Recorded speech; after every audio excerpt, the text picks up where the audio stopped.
sua hora, porque Deus vai te capacitando. Vou te dar um exemplo bíblico para você entender comigo na palavra de Deus.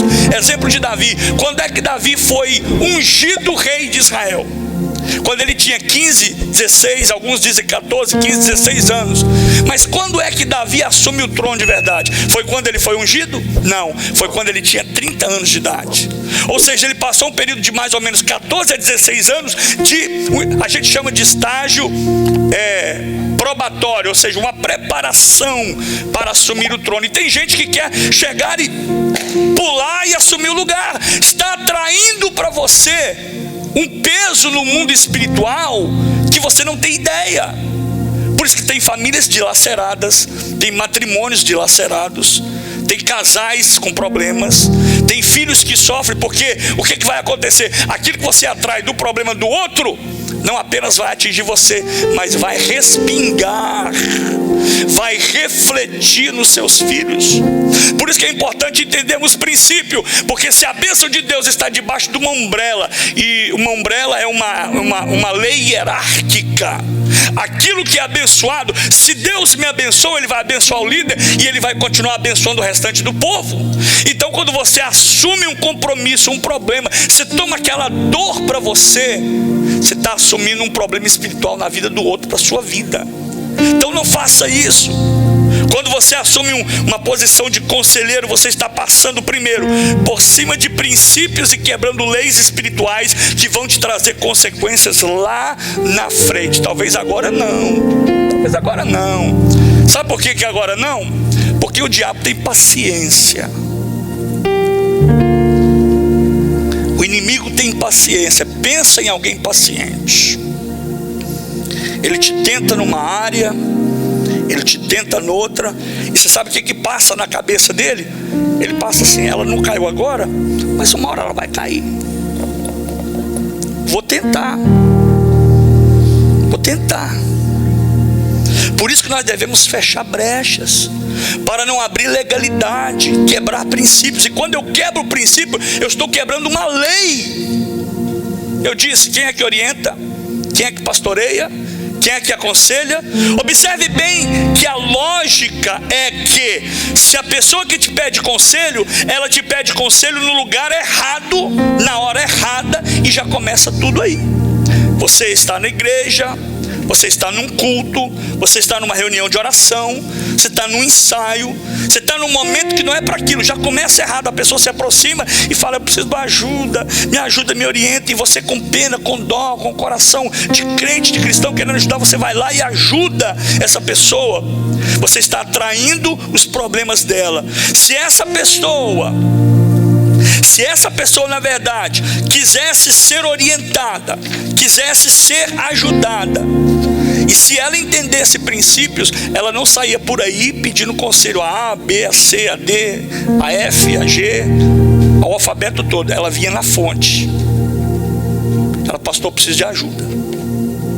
Pede ajuda a todo mundo, leva problema para todo mundo, compartilha com todo mundo, mas o pastor está lá esperando. Por quê? Porque pessoas assim, que quebram princípios, ela sabe que se ela sentar com o pastor e tiver uma área equivocada, errada, desviada, o pastor vai consertar, o pastor vai falar sim ou não. E elas não querem ouvir o não, elas querem ouvir o tapinha nas costas. Ela quer que você chore com ela: coitadinho, oh misericórdia, ninguém vê ele. É o famoso coitadinho, o espírito, minha mãe dizia isso, espírito de comiseração, quer que todo mundo se compadeça por ele, sendo que ele já está errado. E aí você cai no erro, você se deixa levar. Por quê? Porque é muito fácil levar na lábia desses aí que não tem obediência a princípios, não conhece princípios da palavra, sai atropelando tudo. E no local onde deveria de ser um local de ambiente de adoração, já se torna um local de aconselhamento generalizado e não sei o que lá mais. Saiba dividir as coisas, saiba se colocar no seu lugar. Então aprenda isso, pastor, líder, obreiro, irmão, irmã, líderes de departamento, qualquer área que você está envolvido na igreja, trabalhe, faça a obra de Deus com esmero, com dedicação, mas não saia por aí querendo resolver problema de todo mundo. Não saia, não é da sua alçada, não é da sua função. Eu sei o quanto é difícil, eu sei o quanto é doloroso, mas eu sei também que você está mexendo com o mundo espiritual, e com o mundo espiritual não se mexe se você não estiver preparado. Nós temos aqui na igreja pessoas que a gente chama de departamento de intercessão. São pessoas que eu sei que oram de verdade, não é que falam que oram e não oram. São pessoas que oram, porque você conhece uma pessoa que tem uma vida de oração. Você sabe que a pessoa ora. E se alguém precisar de um conselho, marca um horário comigo. Vamos sentar, vamos conversar. E eu vou dar um conselho para vocês. O horário do culto não é hora para fazer nada mais a não ser adorar a Deus. Na igreja a gente não vem fazer nada mais a não ser adorar a Deus. Se precisa de um particular, me procure. Pastor, preciso conversar com o senhor. Porque sabe, a artimanha de Satanás, ele quer bagunçar o coreto. Ele quer fazer bagunça. Só que aqui ele cai por fora, ele cai do cavalo. Porque aqui tem o Espírito de Deus que nos orienta, que nos instrui. E por isso que Deus está fazendo o que está fazendo. E não pensa o diabo que ele vai vir brincar. Eu estava orando essa madrugada. Essa madrugada eu estava orando e eu falei: Senhor, guarda, porque cada evento, cada culto que nós temos, vocês estão conosco, são testemunhas disso. Não é qualquer culto. Deus está fazendo coisas assim, eu vou usar uma palavra absurda. Deus está fazendo coisas extraordinárias. E você acha que o diabo está de braço cruzado? Parabéns para aquela igreja, que igreja abençoada. Tem gente que deve pensar que o diabo dá até glória a Deus, glória a Deus, não é? Ele está tramando, e todo culto eu oro e falo: Senhor, guarda. Por isso os nossos diáconos têm que estar atentos. Diáconos, ouçam-me, tem que estar atentos, vigilantes. Vocês têm que falar a mesma língua, porque nós não podemos dar lugar as obras da carne. Pastor, o que tem isso relacionado à obra da carne? Paulo disse na carta aos Gálatas que elas vão florescer, elas vão aparecer. E aí, não pense você que o pastor está aqui só pregando. O pastor está observando, e o Espírito de Deus está falando, o Espírito de Deus está conduzindo. E quando há um evento, quando há um culto, todo culto, minha esposa sabe disso, nós somos uma só carne. O que eu sinto, ela sente. A gente geme, a gente luta, a gente intercede. E eu peço a Deus: Deus, não deixe que o inimigo venha fazer gracinha aqui. Aqui não é lugar de gracinha, aqui é lugar de adoração a Deus. Então leve as coisas de Deus a sério, para que as obras da carne não sejam maiores e sobressaídas na sua vida do que as obras do Espírito. E orando a Deus, Deus falou no meu coração, foi o que me traz paz. E o que me trouxe paz, Ele disse assim: eu tenho colocado um anjo nessa porta para guardar, para proteger e para livrar todos aqueles que entrarem nesse lugar. Deus tem olha, eu não quero que você acredite em mim, mas se você crê que eu sou homem de Deus, acredite nessa palavra. Deus me disse essa madrugada que Ele tem colocado um anjo ali na porta para impedir que o diabo venha fazer o que ele quer fazer, porque nesse lugar é lugar de libertação. Se você quer ver Jesus operar, venha para esse lugar que você vai ver Jesus operar. E aonde Jesus opera é onde há a liberdade do Espírito, onde há seriedade, onde há um povo que ora, onde há um povo que busca. Então, o que vai acontecer, gente? O próprio Espírito Santo vai atrair o endemoniado, o opresso, o oprimido, para que ele seja liberto aqui dentro. Porque quando ele entrar lá, o anjo que está lá vai amarrar ele e não vai deixar ele fazer gracinha, porque esse lugar é o lugar onde Deus manifesta o seu poder. Amém, gente? As obras da carne é um convite ao pecado. Guarde isso. Eu vou anotar. As obras da carne é um convite ao pecado.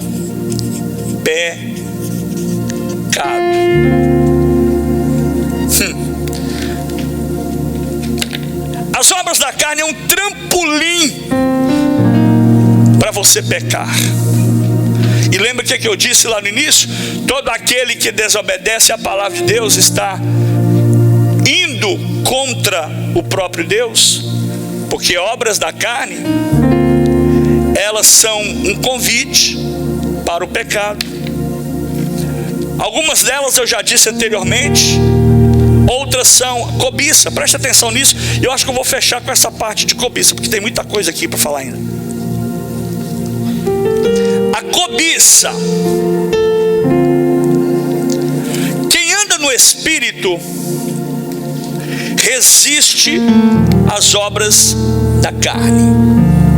Quem anda no Espírito, ele resiste às obras da carne. Por quê? Porque somente cheios de Deus, cheios do Espírito Santo, é que teremos condições de viver de modo a exaltar e a glorificar o nome do Senhor. Você quer glorificar o nome de Deus? Sim ou não? Quantos aqui querem glorificar o nome de Deus? Tem pessoas, não são vocês, que pensam que glorificar o nome de Deus é assumir um púlpito, uma tribuna, é estar numa posição de destaque. Glorificar o nome de Deus é você vencer, mortificar as obras da carne e dar lugar ao Espírito Santo na sua vida.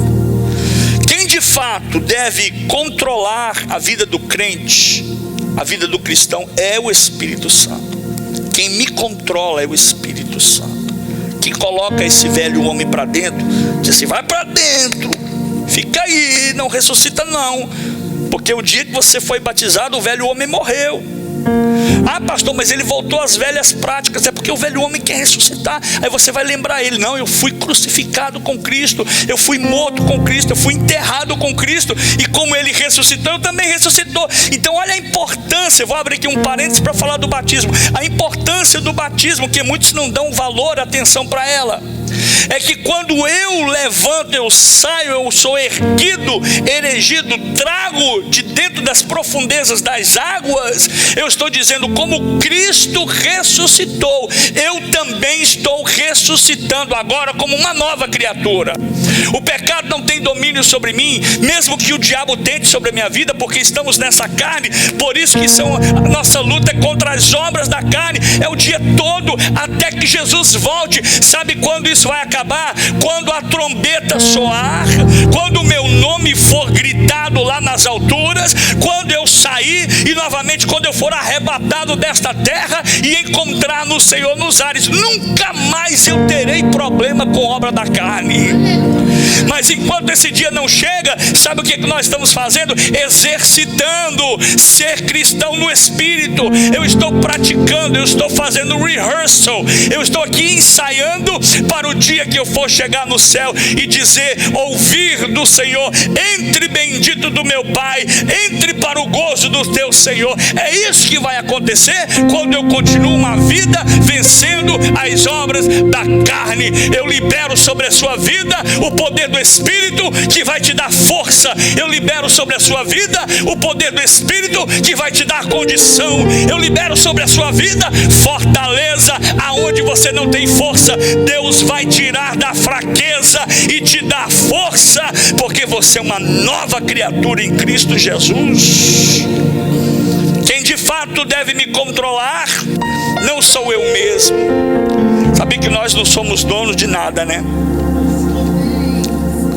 Exatamente. Somos mordomos. Nós não somos donos de nada, Elisa. O que eu tenho não me pertence. O meu carro não me pertence. A minha casa não me pertence. Os meus bens não me pertencem. Os milhões de dólares que você tem na conta do banco não te pertencem, dá glória a Deus. Mas não te pertence. Os seus filhos não te pertencem. Eu vou contar uma história aqui. Minha esposa não gosta que às vezes eu falo, e também eu não gosto de falar, até também por respeito ao Lucas. Mas quando o Lucas nasceu, a primeira coisa que eu fiz, antes, eu cortei o cordão umbilical dos dois. Mas antes de cortar o cordão umbilical do Lucas, eu peguei ele ainda atado na mãe dele. A primeira coisa que eu fiz, os médicos ficaram até assim, né? Porque tem médico que não está acostumado com essas coisas. O que é isso? Eu peguei ele, levantei, ele ainda todo sujo, ainda de placenta, todo aquele cenário que você já sabe. Eu falei: Senhor, não é meu, ele é teu. A mesma coisa eu fiz com a minha filha, com a Letícia. Ela ainda atada, ligada pelo cordão umbilical. Eu peguei ela e disse: Senhor, ela não é minha, ela é tua. E quando ela faleceu, todo mundo sabe da história, eu fiquei muito triste. Somos humanos, não é verdade? Pai, mãe, a gente sente. Mas o Espírito Santo me fez lembrar: mas tu não disse que ela era minha? E eu me lembrei daquela passagem de Jó. Jó perdeu 10, eu perdi 1. A gente fala perder, mas não é perder, né? Essa expressão está até errada, me corrija. Mas Jó disse assim: Deus me deu, Deus me tomou, bendito seja o nome do Senhor. Somos mordomos. Gente, se a gente entender esse princípio, a nossa vida vai ser tão mais leve, suave, harmoniosa, em paz. Vamos viver em paz uns com os outros, porque eu vou entender que o princípio da sabedoria é o temor ao Senhor. A natureza pecaminosa nos ensina a viver na concupiscência. Concupiscência, eu sempre digo aqui, é desejo. A palavra concupiscência quer dizer desejo. A luxúria, desejos descontrolados, paixões impuras. Jovens, até os vossos hormônios na idade tenre que vocês são contidos pelo Espírito Santo de Deus. Precisamos saber que somos contidos pelo Espírito Santo de Deus. Primeira carta de João, no capítulo 2, no verso 16, ele disse assim: João, por tudo o que há no mundo, a concupiscência da carne, a concupiscência dos olhos e a soberba da vida não é do Pai, mas é do mundo. Ou seja, o desejo da carne, o desejo dos olhos. E o inimigo vai tentar usar ou entrar, e ele vai entrar por... Eu disse aqui, novamente vou usar o que a gente falou sexta-feira, tá, gente? E é bom para vocês pegarem isso. Eu disse na sexta-feira que o diabo, primeiro, ele não vai se materializar e sair por aí fazendo as suas obras. Ele não vai fazer isso. Segundo, ele não vai entrar no animal. Ele não vai entrar num cachorro, não vai entrar num porco, numa vaca, num boi, e vai fazer as ruaças que ele sabe fazer. Ele quer entrar em nós. Porque a briga de Satanás não é com você, mas ele quer afrontar a Deus. Ele quer dizer para Deus: está lá, ó, aquele que você salvou, aquele que você morreu por ele, olha o que está fazendo. Por isso que a Bíblia diz: filhinhos, não deem lugar ao diabo, porque se der lugar ele entra. E a cobiça fala do primeiro pecado que aconteceu. Eva, ela cobiçou o fruto da árvore que Deus havia ordenado que não comesse. Porque imagine só, um pecado, quando ele acontece, na maioria das vezes, ele não acontece assim, ó. Ele vem trabalhando. O diabo é articuloso. Ele vai trabalhando em você, devagarzinho, devagarzinho, até que o ponto que você cai, você não consegue mais sair. E olha o que aconteceu com Eva. Eva consecutivamente foi tratada assim, aos poucos. Ele ia lá à tarde e falava no ouvido dela. Ele ia lá de manhã e falava: você não fez ainda? O que você está esperando? Ele voltava lá no meio-dia e atentava novamente, até um ponto que o coração dela estava tão cheio de cobiça que ela disse: é isso mesmo que eu quero para mim, é isso que eu vou fazer. Eva cobiçou o fruto da árvore que Deus havia ordenado que não comesse. No coração de Eva já estava cheio do desejo da cobiça. Seu desejo trouxe terríveis consequências para a vida de toda a humanidade, até hoje. Quando alguém deseja, ou seja, cobiça algo do outro, porque só há como cobiçar o que não é seu, você está repetindo o pecado de Eva. Por isso Deus disse a Moisés: Moisés, escreve aí nas tábuas: não cobiçarás, para que isso não se repita na vida dos meus filhos, na vida de Israel. E aqui eu encerro, por causa do nosso horário, dizendo que a cobiça, ela levou à morte, ela leva à morte. Quando eu quero aquilo que não é meu, desejando o que é do outro, ou algo que é proibido, porque no caso aqui, cobiça não é apenas desejar, eu quero desejar o óculos dela, mas cobiça é querer aquilo que é proibido, que não está no seu alcance. Isso é pecado. A cobiça leva à morte, e ela levou à morte de um personagem na Bíblia. Entre tantos eu vou citar esse. A cobiça de Acã o levou à morte. O texto de Juízes, ou Josué 7:21, diz assim: quando vi entre os despojos uma boa capa babilônica e 200 ciclos de prata e uma cunha de ouro do peso de 50 ciclos, cobicei-os, é o texto bíblico, e tomei-os, e eis que estão escondidos na terra, no meio da minha tenda, e a prata debaixo dela. E aqui, meus amados, existe um perigo gravíssimo, que é o pecado ainda mais horrível do que apenas o pecado da cobiça. Sabe qual é? É o pecado oculto. Você pode esconder do seu irmão o seu pecado, você pode esconder da sua esposa, do seu marido, do seu tio, tia, do seu filho, do seu pastor. O pecado oculto, gente, é como se fosse um câncer. Por isso que a gente tem que entender que os pecados têm que ser confessados. A Bíblia diz que aquele que confessa e deixa, esse alcança misericórdia, esse alcança a dádiva de Deus. O pecado oculto é como se fosse um câncer. Ele vai comendo a pessoa aos poucos, a pessoa que cometeu, e quando ela menos espera, ela está morta espiritualmente, não tem volta. Lembre-se dessa palavra: o salário do pecado é a morte. Eu disse aqui terça-feira passada, eu vou repetir para vocês, talvez não com tanta ênfase que eu disse terça-feira passada, porque terça-feira passada eu preguei uma mensagem, eu não ensinei. Eu disse: você sabe por que Jesus, você sabe por que a morte não deteve Jesus?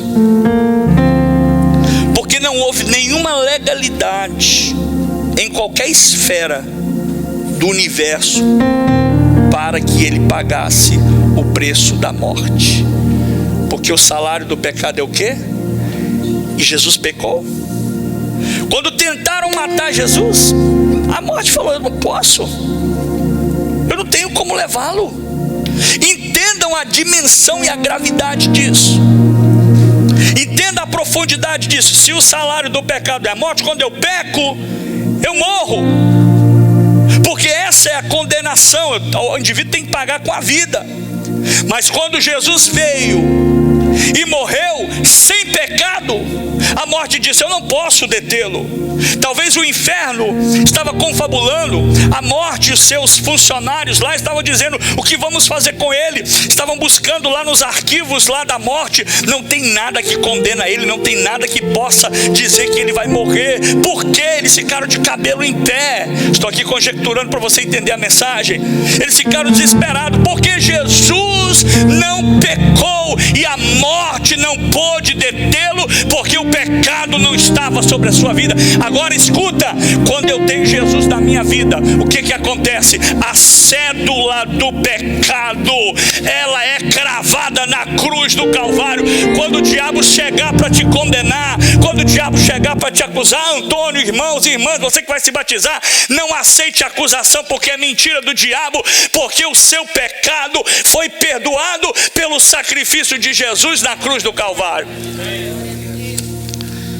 O pecado oculto gera a morte. No caso de Acã, a ordem divina para Israel era: Deus havia advertido Israel quanto a ninguém poder se apossar, tomar posse dos despojos. O texto é Josué, não é Juízes não. Dos despojos de Jericó. Ok, Josué entra em Jericó, você sabe a história. As muralhas caem, eles entram, e agora o que era da cidade automaticamente era para eles. Qual foi a ordem de Deus? A ordem de Deus era para Israel: ninguém pode tomar posse dos despojos de Jericó. Por quê? Por quê, pastor? Sendo que na lei de guerra, ouça-me isso, e aí a gente peca muito, você erra muito por não compreender as escrituras. Na lei de guerra era: quando você vencer uma batalha, a sua recompensa é os despojos do seu inimigo.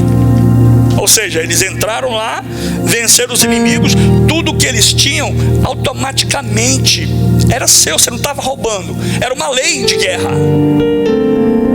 Era uma lei de guerra. Só que Deus disse assim: contra Jericó, eu não quero que ninguém pegue nada, ninguém leve nada. Por quê?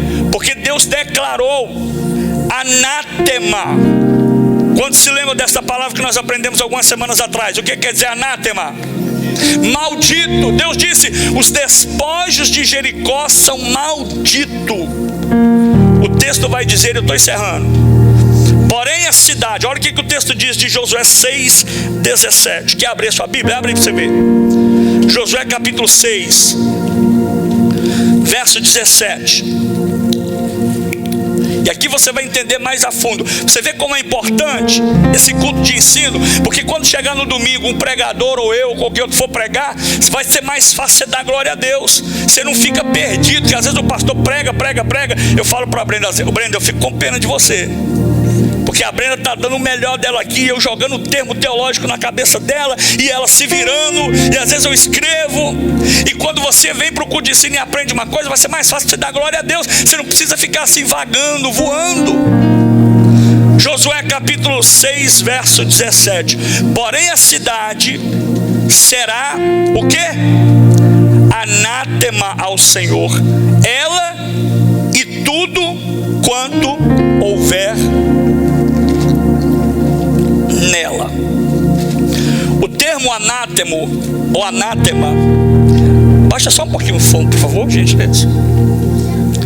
O termo anátema, além de ser maldito, existe uma outra explicação para ele.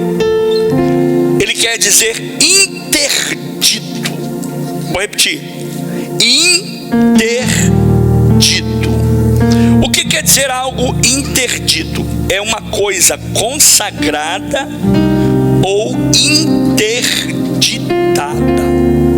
Sabe aqueles lugares onde você vai e vê aquela fita amarela e preta, interditando ou impedindo a passagem? Essa era a ordem de Deus: eu estou impedindo a sua passagem. A cidade estava interditada, ninguém podia entrar, ninguém podia pegar nada. Por quê? Agora que está o negócio. Jovens, irmãos e irmãs, anotem isso. Porque tudo que estava ali dentro tratava-se de objetos consagrados incondicionalmente a Deus, proibido para o uso ou a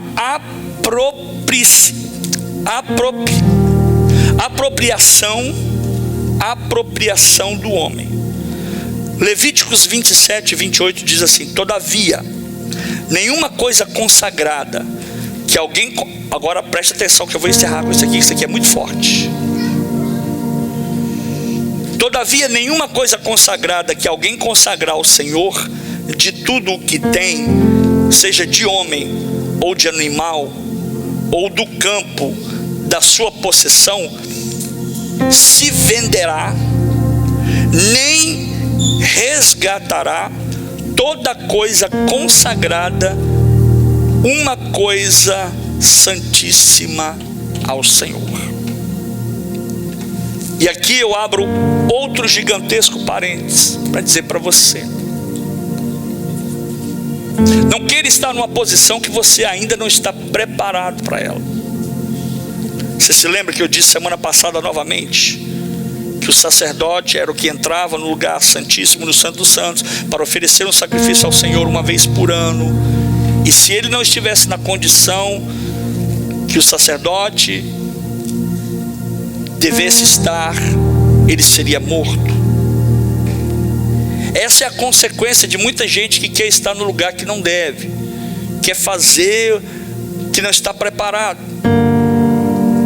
A cidade estava interditada, ninguém podia entrar, ninguém podia pegar nada. Por isso, muito cuidado também quando você consagrar algo ao Senhor. Consagrou seu violão? Ele é do Senhor. Se é do Senhor, você vai tocar louvores ao Senhor. E aqui mora um grande perigo, perigo mesmo. O crente, quando vem para o Senhor, preste atenção, quando nós vimos para o Senhor, nós somos e fomos a Ele consagrado ao Senhor. E agora Ele não deve mais se vestir como profano, cantar música. E na internet aí, ó, quem vai me ouvir, segura essa aí. O pessoal pergunta: crente deve cantar música mundana? E tem uns engraçadinhos que falam: não tem problema, é música. O consagrado ao Senhor não toca no profano. O consagrado ao Senhor não come o que é profano, não se veste como profano, não canta música profana, não se comporta como profano. Eu já vi na casa de crente música profana, já vi em casamento de crente música profana, já vi em baile de debutante música profana. Isso é muito sério, gente.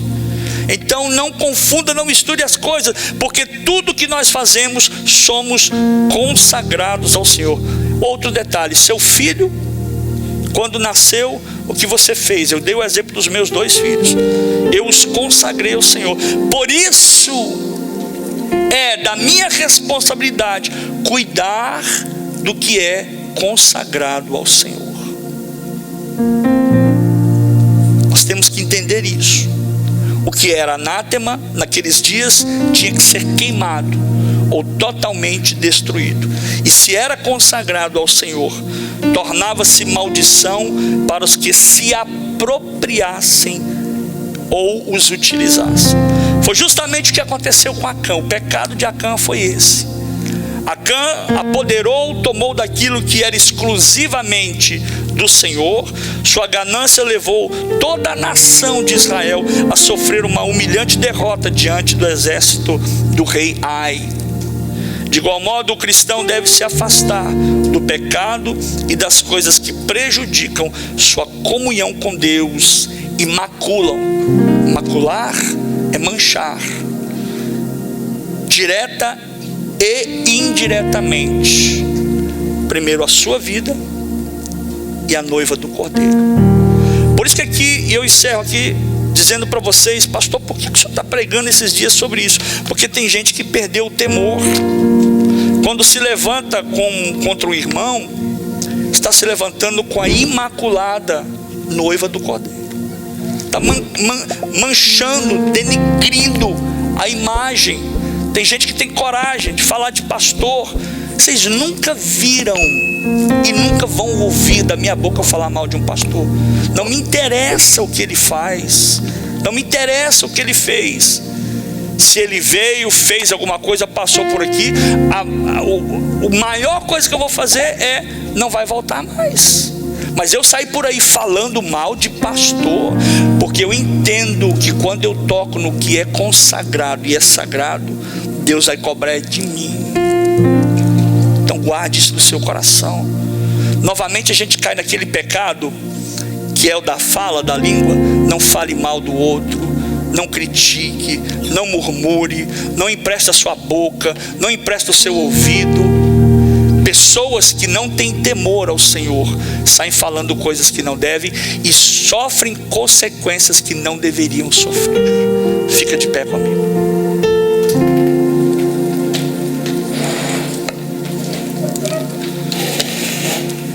Senhor meu Deus e meu Pai, está aí diante de nós a tua igreja e a tua palavra que fora ministrada nessa noite. Nós sabemos que a tua palavra ela jamais voltará vazia, e ela irá de encontro aos corações e fará o que lhe apraz. Por isso, Senhor, eu aqui como ministro do teu evangelho, como servo do Senhor, como anjo que o Senhor colocou neste lugar, eu quero pedir perdão pelos meus pecados, pecados que eu cometi que nem eu sei, pecados que eu fiz, que eu falei, expressões, o que eu fiz diante do Senhor, eu lhe peço perdão, porque eu não quero sofrer consequências por atitudes baseadas na minha ignorância. Senhor, eu também peço que o Senhor abençoe este povo, que o Senhor continue agraciando. Ó Deus, que a tua palavra venha nos trazer libertação e transformação de dentro para fora, porque o que o Senhor está fazendo aqui é lindo e precisamos continuar crescendo na graça e no conhecimento de Deus. Agora leva-nos em paz, debaixo da cobertura do teu sangue, guardados e protegidos pelo Senhor.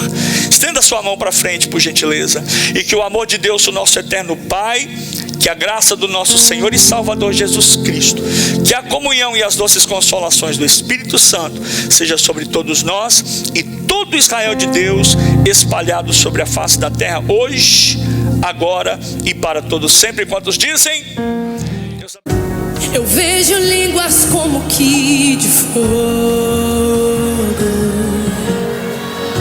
pousando sobre o ambiente. Nós estamos reunidos, a casa está preparada.